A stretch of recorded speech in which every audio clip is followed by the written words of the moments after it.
Shelters and Playgrounds at Mason Park, Irvine, California. This is my Mason Park Field Notes Series number 16. You will find out about the shelters at Mason Park and how to reserve them in this video, plus where to find the butterfly garden and the Dogi Pots bags. Also advice on bird droppings at the park. That'll be at the end. I have a number of pictures to show you. The information presented in this video is for informational purposes only. This is a disclaimer. I make no representations or warranties of any kind, whether express or implied, regarding the completeness, accuracy, or reliability of the information provided. If something isn't correct, let me know and I'll put it on the show notes. Check the show notes to see if anything has changed. But understand, you are the one to verify the rules of the park and the reservation system. You use this video at your own risk. In addition, know I have no affiliation with Orange County Parks. Hope all of that is clear. I'm doing this as I see a need for this information online. Here's the phone number of Mason Regional Park's office if you have questions about reserving one of their 6 shelters. More about reservations later and how to do it. Online for shelters 1 through 5 and the special requirement for shelter 6. My video content and order of presentation is here, although the playgrounds are dispersed among the shelter numbers. I've made it easier for you to skip topics around this video by putting yellow circles where you are in the video.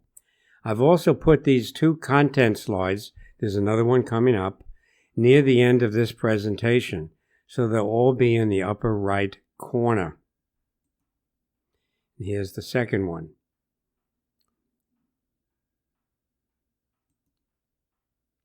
This is a map available online and at the park of Mason Regional Park, Irvine, Orange County, California.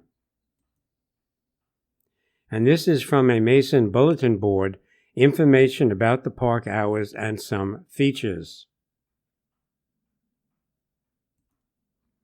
The park entrance sign by University Drive. The welcome sign, you are in the right place. Approaching the entry kiosk, the park office is on the left. Here is the entrance fee schedule as of February 4th, 2026. Some people are surprised at the fee. Remember, this isn't an Irvine City Park, but a county park, which does charge entry fees. You could get an annual pass. The office can help with that. I think the cost for the 2026 OC Parks Pass is $55, but check that. And then, as you keep driving, a direction sign. The shelters and the lots have prominent signage. And this is one of the signs for a lot. The park rules are up front before the entry kiosk. Check the bulletin boards by the bathrooms for park information. At other entry points, a welcome sign often greets the visitor and shows 4 main concerns. Blow that up. Dogs on leash. No collecting wildlife or plants. Do not feed the waterfowl. Alcohol prohibited. Some smaller signs state, again, don't feed the wildlife. Note the vermilion flycatcher on the upper left of the sign. All dogs must be on a leash, and one reason for small dogs not to roam free, or a leash over 6 feet, and for visitors not to feed the wildlife is that you may encounter a coyote at the park, usually near the dense vegetation areas. I have a whole YouTube about coexisting with coyotes at Mason. And here's one posing for his picture by the park's amphitheater, taken with a zoom camera. The park has a number of playgrounds. Their locations are shown on the park map. There is a nice overview, although written in 2008, of the different playgrounds. All websites used in this video will appear on the show notes. It'll show you this particular website. I'll show you photos of the nearest playground to most of the shelters and their age recommendations. So, important information about shelter capacities. The method used to calculate the capacities of the Mason shelters is not entirely clear to me. The capacities are not determined by seating numbers alone. Shelters have 92-inch immovable picnic tables. Based on my research, a comfortable width for adult seating is 2 feet. That means that each table can accommodate about 8 adults. Additionally, people reserving the shelters can bring extra seats, tables, and blankets. Shelters with a capacity of 50 and those with a capacity of 150 have the same number of shelter picnic tables. That's 5. It seems that the rated capacity of these shelters is influenced by both the shelter itself, the facilities, and the surrounding land use. The 50 capacity shelters are located near the lake, cannot accommodate bounce houses, and are situated usually on sloped or treed areas. In contrast, the 150 or more capacity shelters do allow for bounce houses, have more surrounding flat land, and are located usually away from busy foot traffic. The 250 and 500 shelters offer more tables, 10 and 24 respectively. Those are those immovable picnic tables, more shelter size, more barbecues, and more surrounding areas for bounce houses and other activities.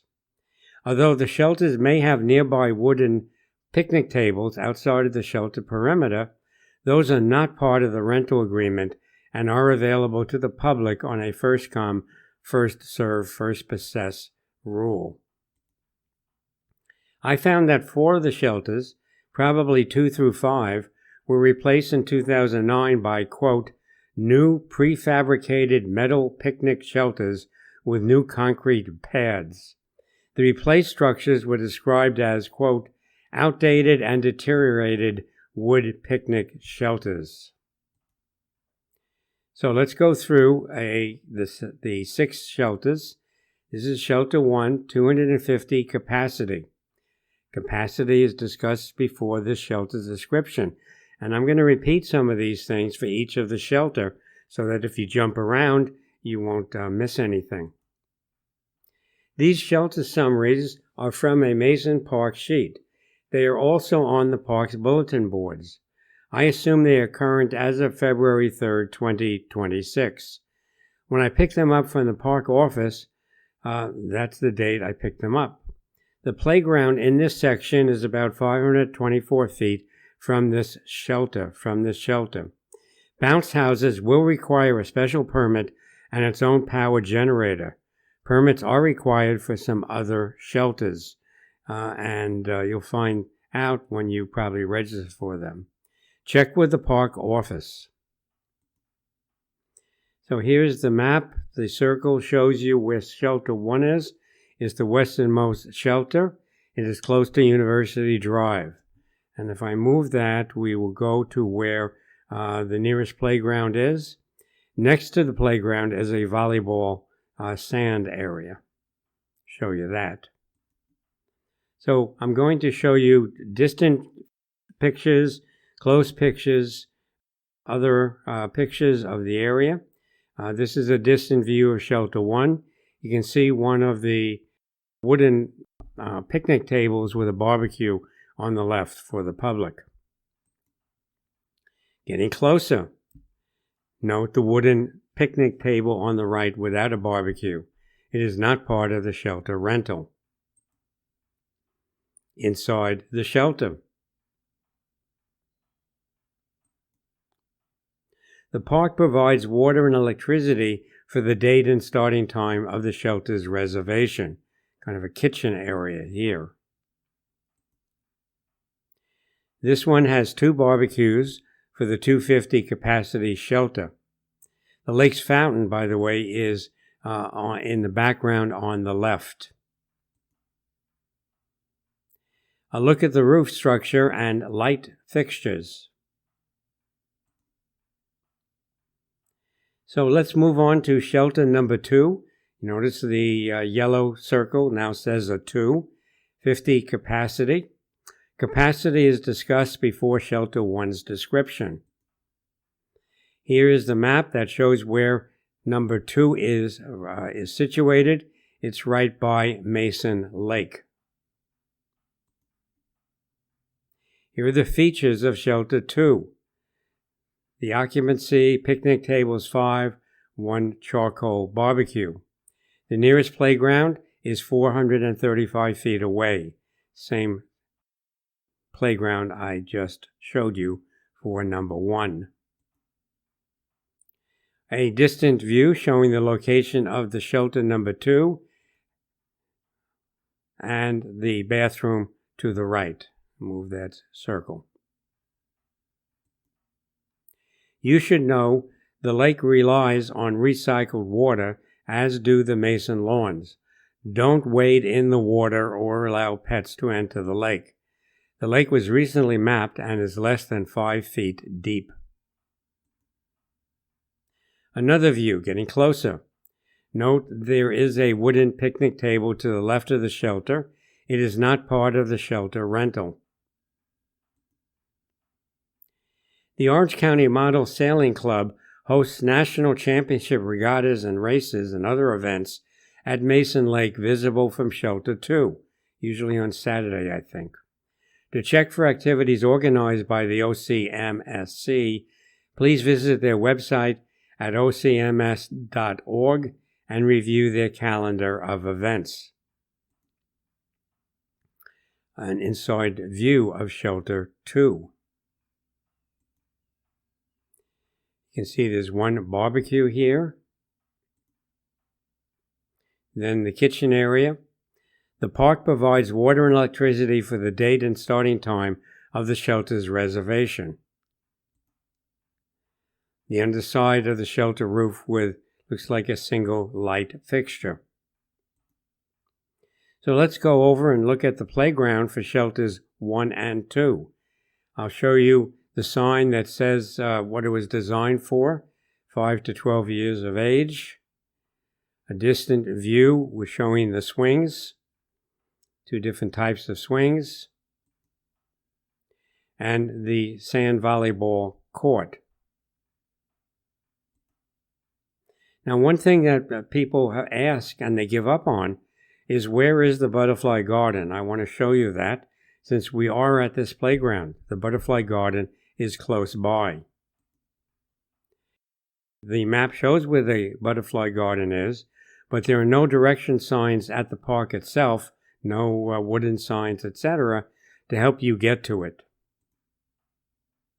An AI overview of the garden, it says the butterfly garden at MasonRegional.Park in Irvine, California was established as a dedicated habitat around November 2010, though the park itself opened in phases starting in the 1970s, actually 1973 it started. And the land has a long history as part of the Rancho San Joaquin. This habitat was intentionally planted with native plants to support the entire butterfly life cycle, adults and caterpillars, and serves as an educational spot within the larger regional park. So you want to go there? Okay, let's start at the playground. Now, notice in the distance there's a road, and getting to that, you go over the creek bed. We want to get over that creek bed. Getting closer to it, we're going to make a right after we go by those fences. And we're just about making a right here. The amphitheater, by the way, is to our left. And then we're looking down the road. Now it looks like, gee, there's nothing around here. Where is it? Well, keep walking. Keep walking. Keep walking. Ah, look, there it is, right there. Kind of hiding. You might give up if you don't walk down this way. The entrance to the butterfly habitat. The 2 benches in the garden. One there, opposite one, you can see the fountain. In early morning, those benches may be wet. There may be photographers here, so try not to disturb them if you can. And then make sure you look over the exhibits by the entrance. Let's move to shelter number 3, a 50 capacity. Remember that 2 is also rated at 50 capacity. Capacity is discussed before shelter 1 description. The map location of shelter 3 by the lake. There's no playground around it. The shelter 3 facilities. The course, picnic tables 5, 1 charcoal barbecue, etc. Close to a restroom. So here is a distant view. The shelter is over here on the left, and to the right is the restroom. Show you a close-up of that. Getting closer.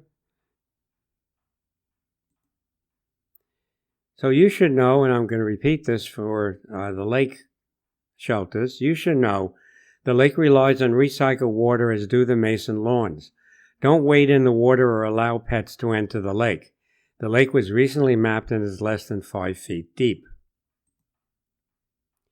Getting closer, got a good view of the shelter here. The park provides water and electricity for the date and starting time of the shelter's reservation. The kitchen area, the barbecue that's provided. There is a wooden picnic table by the shelter. It is not part of the shelter rental. The single light fixture of shelter 3. The bathroom nearby with water fountains and a bulletin board. Let's move on to shelter number 4. Shelter 4, also 5, is also rated at 150 capacity. So shelter number 4 is here. Capacity discussed before shelter 1 description for all the shelters. A map showing where it's located. A look at the facilities. Here, bounce houses can be permitted here. They will require a special permit and their own power generators. Shelter 4 and surrounding area. Note there's close parking. Also, there's a wooden picnic table to the left outside the shelter. Again, it's not part of the shelter rental. Although you can use it, I guess. Shelter 4 entrance. I'll discuss later the shelter entry sign and the status of the shelter occupancy. You see it says open there. A closer view of the inside. The park provides water and electricity for the date and starting time of the shelter's reservation. Got a small kitchen area there. The light fixture of shelter 4. Another view of the surrounding area. It's flat. You can put a bounce house here. There's also looks like a drinking fountain to the left of the shelter from this angle. Let's go to shelter number 5, 150 capacity. Also shelter 4 has 150. The capacities were discussed before shelter 1 on this video. Shelter 5 on the map. The shelter is closest to Culver Drive, which has some traffic at times. These are the facilities. You can see just a look at a playground to the left. Bounce houses are allowed here. It's a flatter land, but remember they will require a special permit and their own power generators. You can always come back to any of these slides. Shelter 5 and the nearby playground, really close. And note they have a wooden picnic table nearby. It's not part of the shelter rental. It is a first come, first serve, and you need to occupy it for the duration in order to use it. Here is the entrance to Shelter 5. And another view. And here is the kitchen area. The park provides water and electricity for the date and starting time of the shelter's reservation. And a view of the barbecue. Also how close you are to the intersection of University Drive and Culver Avenue. Nothing is blocking the sound. And then you'll see again the barbecue and that wooden picnic table outside of the shelter. Light fixture in the ceiling. A view of the Shelter 5 and its nearby playground. And I took a picture of the welcome sign there, and you can look at the appropriateness of age. Looks like it's a younger age group. You can see the Canada geese. So let's go to the last shelter, the biggest one, shelter number 6, 500 capacity. This cannot be reserved online. You have to come to the park. There is a 2-page form that needs to be filled out, available at the Mason Park office. I will show you on the next 3 slides that current form that is needed. Remember that the capacity is discussed before Shelter 1's description. So here is the event proposal. It needs to be filled out for shelter number 6. There is the front page. Blow it up a little bit for you. Then name, organization perhaps, date, arrival time, etc., etc. And here's the back. And there's some information there. Do you plan to have prepaid parking? We'll talk about that later. There may be other reasons why you may need a permit, such as amplified sound or catering, and those are things that you will find out, I would think, when you fill out this form at the park office. Here is shelter number 6 location on the map. It's actually close to 2 playgrounds. You can see that bounce houses are permitted. They will require a special permit and their own power generator. This is the most expensive rental of the 6. But it has 24 picnic tables and 3 barbecues. Here's a distant view of the shelter over a soccer or baseball field, so there's plenty of space around it. The bathroom is the structure on the right, the very right of the picture. Playgrounds in the background. You see a volleyball court, and you also see some horseshoe pits, I guess they're called. Now, you are going to have to bring your own horseshoes or volleyballs to use that equipment. The park won't provide them for shelter rentals. The picture here shows some wooden picnic tables on the grass by Shelter 6. They are not part of the shelter rental. A different view of the Shelter 6 with its 24 shelter tables. A view of, if you can see them, the 3 barbecues there, a larger sink area. The park provides water and electricity for the date and starting time of the shelter's reservation. And then there are 2 playgrounds near Shelter 6. I don't know whether I zoom this or not. Yes, so what does it say here? Designed for kids age 5 to 12.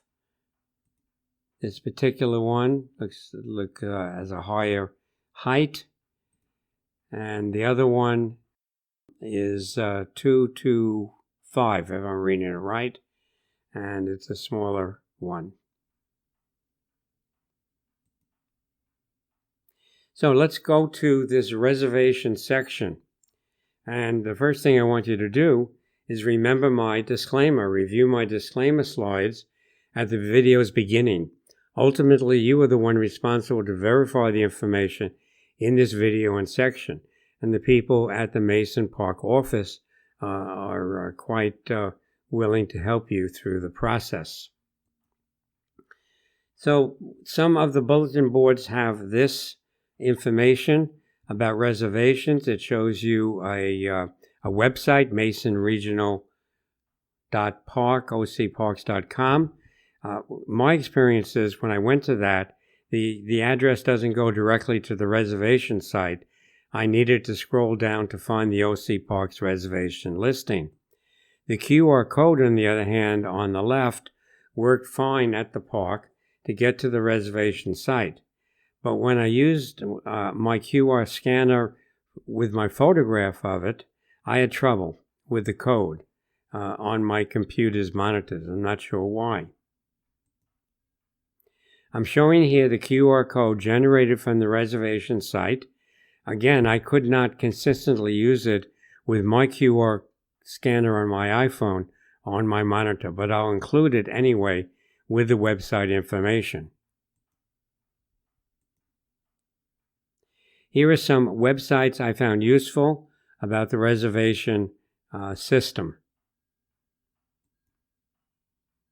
And here is where you can reserve particular shelters.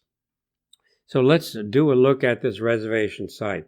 Select a region, or, well, you select William R. Mason Regional Park, okay. I selected one. I'm going to stay one day. I said I wanted to do this on May 2nd, 2026. Now, you should know that I did this example in early February of 2026 for that shelter, for a shelter on May 2nd, just as an exercise. Optional is, well, what do you want to reserve, campsite, etc. I put down shelter. It says additional options. So it says 4. Well, there are 4 capacities, 50, 150, 250, and 500. So don't expect to see 6 there, because there are 2 50s and 2 150s. And then I said, okay, I'm okay here. I didn't create an account. I didn't log in. You'd also notice you can get annual passes and some other things from this particular website. So then I press search.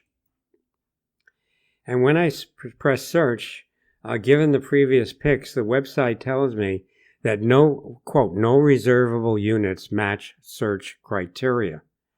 That's ambiguous to me. I guess that means all are reserved. But don't stop there. The statement in green is a link. If you clicked on that, it takes you to an extended calendar. So let's click on that. And now I see, starting on Saturday, May 2nd, which is, and there are X's going up and down, which seems to say those are unavailable. Based on search filters, they must be filled, because if they're not filled, I see greens over there. If you also notice that the largest shelter, Shelter 6, appears to be unavailable, completely unavailable. However, all that means is you can't book it online. You have to go in person. So just looking at this chart, you don't know what's happening with Shelter 6. And whether it's taken or not taken on a particular date. You need to call the office, the park office. So I want to make that very, very clear in terms of things. Another thing you should know. So I'm looking at the left part. It shows the 6 shelters. The first shelter says it's less than 300 people. Well, I don't understand. Didn't it have a 250 capacity? So a little warning here that the capacity descriptions on the left, less than, especially of shelters 1 through 3, apparently are not accurately portrayed. If I press the radio button on the right that has that eye, with the eye on it, we'll get the ones that Mason Park decides on, what the capacities are, and which is shown in this video, and the facilities of each of the shelters. If we click on I for Shelter 6, it'll tell us about it, less than 500 people, amount of money would cost, etc. There's no indication that you need a special entry form. It does say permits required for amplified sound. It doesn't say anything about permits for bounce houses. So there's some things here that are missing. Just be aware that Shelter 6 is different in terms of online reservations. So there's a lot of FAQs that I found, and I asked questions of the staff as well, some hypothetical situations that I want to share. But again, I might have made mistakes here. It's up to you to figure out what the answers are. So there is an FAQ section for OC Parks. I show you a website on that. And this is what I gleaned from it. That you can make shelter reservations at Mason Regional Park up to 12 months in advance. For online reservations, please ensure you book at least 14 days before your desired date. If you wish to reserve your visit between 1 and 13 days prior to your intended arrival, you will need to come to the park in person to complete the reservation. They won't have enough time to do it with a computer. They want you to be there and fill out the information. Please note that the same-day reservations are not accepted. You can't go to the park on a day and somebody's in some sort of shelter and you say, I'll reserve that. No, you can't reserve that shelter on that day. All these reservations have to be made in advance. No same-day reservations. Once a reservation is made, you can cancel it up to 7 days before the arrival date for a $25 cancellation fee. This fee may be waived at the discretion of the park ranger in cases of park closure, inclement weather, or a serious medical emergency involving the reservation holder or an immediate family member. That's actually from one of the FAQs. If you cancel your reservations 6 days or less before the reservation date, you will forfeit your reservation payment. You may have the option to transfer your reservation to someone else, but you must inform the Mason Park office and additional paperwork may be required for the new holder. I asked that question, and that's the answer I got. It is possible to have prepay for people entering the park for your shelter. Shelter fees do not include parking fees unless you do something special. And there is a website about permits and fees, and then there's even a phone number. This is from one of the FAQs that I found. There's also interesting information if you want a bounce house and it's permitted for your shelter or have catering done at the site, at the site. If people leave or food, you won't need a permit. But if their catering is done, you will need a special permit. OC Parks has a list of those vendors with verified insurance they will need, but you can use others provided they get the proper clearance. So there are permits for other things, may be required for other activities, such as amplified sound, so you better ask the park well before your reservation date so there are no surprises on the day of your visit. What happens if you go to the park, you don't have a reservation, and you have enough people you would like to go into one of the shelters? No reservation, open shelters The rules. It should be possible the morning of your arrival to go online to see if any of the shelters are open using the online reservation website. Remember that if they reserve it that day, they can't. So at least you're seeing the online reservations as of the day before you arrive. But plan to get there early, especially on weekends. There's no guarantee that the shelters won't fill up that are open before you get here. You can't pay to reserve a shelter the day of your visit. So this is what you would see. You come in, here's shelter number 1. There's a reserve sign. It's locked in place. Someone has reserved this for the day. You cannot take possession of it. In addition to that, they're going to have electricity and water put on before their arrival. Here's another shelter. It says it's open. And then, okay, so that means that you could actually take possession of it for the day. But note that the sign, whether reserved or open, states, shelter subject to paid reservation. Okay, that's clear. Check with park office for availability prior to setup. So this is kind of a funny statement, because if you want to take possession of it, you don't want to go all the way back to the park office. You want someone to stay here. But I will explain that here. Although the open shelter sign indicates that you should check in with the park office, I have been informed that this is not necessary.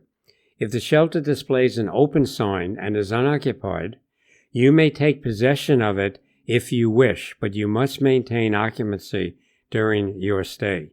You can't just take it and then leave, or just leave some item there and hope that will reserve it for you. You must have someone there during your stay. Also note that there will be no electricity or water available at an open shelter. They won't turn it on. The open shelters operate on a first-come, first-served basis. There are wooden picnic tables and I guess benches and tables with a nearby barbecue at MasonRegional.Park. They also operate on a first-come, first-served basis. You cannot reserve these in advance. They are not shaded. Another view of 2 more of these units. This is within sight of Shelter 1. Now let's finish with poop. Dog and bird poop at MasonRegional.Park. Mason Park has these Dogi Pot stands where you can take bags to clean up after your dog, which is a requirement and a law. This one is by the lake and near the entrance to the park. All dogs must be on leash at all times. Please remove all dog waste. Here's another station at the northeast part of the park by Shelter 4. The Mason Park map does not show the location of these Dogi Pot bag dispensers. I looked for them on February 5th and 6th on the parcel west of Culver Drive, the developed parcel, and noted their position by latitude and longitude, and then I plotted them on the map. Here are the 4 that I found. If you find more, let me know their latitude and longitude so I can include it in the show notes. However, the 4 latitude longitudes are here that I found. So you have a lot of the smartphones have apps that you can enter this, like Google Maps, and it will show you it on Google Maps. Look at the satellite view. X. So remember, we changed the number X's on the upper right. These are for our wildfowl populations. During the winter, Mason Park may host large populations of birds, resulting in their droppings in various areas. People come here to look at the birds. They delight in them. The negative online comments about Mason Park sometimes focus, though, on waterfowl droppings on the grassy areas.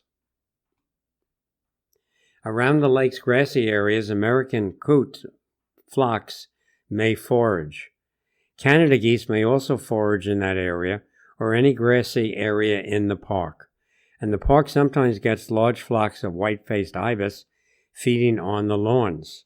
It's really a sight to see them feeding synchronously. In fact, a bunch of white-faced ibis are called a congregation, and you'll see why if you ever see them at Mason Park. Here is a view in February. The coots are in front of you. There are Canada geese in the background. To counter or at least temper the public's complaints on the subject, a poo explanation display was visible last spring at Mason. I took a picture of that. Why so much poo, and what geese are there? Mostly Canada geese. There were some Egyptian geese that sometimes come into the park as well. Mason spends time and resources in clearing the concrete pathways of the droppings.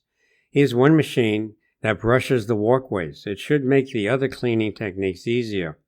The brush can be angled to direct material to the side of the sidewalk. You have to visit the park early in the day to see this daily routine. Here's their high-pressure cleaner, water cleaner, to remove bird droppings from public walkways. The Canada geese don't seem too concerned about the situation. And they also have a power blower and one-person blowers that move fallen leaves and debris away from park trails. So there's a lot of effort going on to make the trails, the walking trails, as clean as possible. They also clean off the benches that I noticed, January 23rd.